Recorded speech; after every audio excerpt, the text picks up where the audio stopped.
The man was just about to enjoy a home-cooked dinner with his family when he noticed something strange. 3 cars pulled up outside his house and immediately turned off their headlights. Years of assassination experience made him instantly realize something was wrong. Without time for explanations, he quickly urged his family to hide in the basement he'd prepared long ago. He immediately cut the power. Outside, several armed men in black formed a V-shaped formation and rapidly approached the house. They were the Russian mob's elite combat team, each carrying a CSG SG-552 assault rifle equipped with EOTech sights, flashlights, and Magpul LA-FG grips, a weapon that has made frequent appearances in action movies. The house was pitch black as he grabbed a baseball bat and launched a fierce attack on the enemies in the darkness, catching them completely off guard.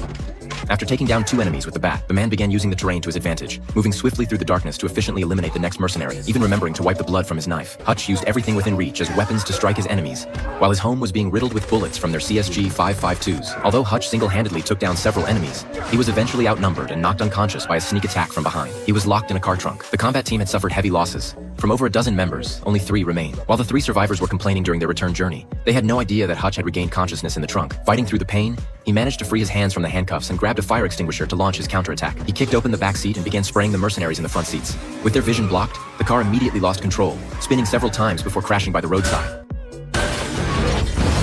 The man then climbed out of the trunk. Hutch was relatively unharmed, while the 3 thugs in the car were nearly dead, with only 1 barely hanging on. The man had no idea who this badass really was, so Hutch, for the first time in his life, revealed his true identity to a stranger. It turned out he was formerly a secret CIA assassin codenamed The Auditor. His job was to eliminate people who couldn't be arrested but needed to disappear. Hutch wanted to share his secret story, but when he looked down, he realized the man had already died. He rushed home and called his father to warn him that people might come after him. Surprisingly, his father smiled at the news, seemingly eager for someone to cause trouble. Meanwhile, 2 thugs had already arrived at the nursing home. They quietly opened the door to find the old man apparently asleep. Just as they were about to kill him, the old man suddenly opened his eyes. With one hand, he grabbed a man's gun, and with the other, he shot them both, taking out 2 strong men while sitting down. The old man was clearly a force to be reckoned with.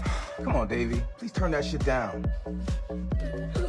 When Hutch returned home and turned on the lights, he found the place completely trashed. If his wife and kids saw this, they'd be terrified. The house was no longer safe for his family. Hutch cleaned himself up and changed into fresh clothes before letting his family out of the basement.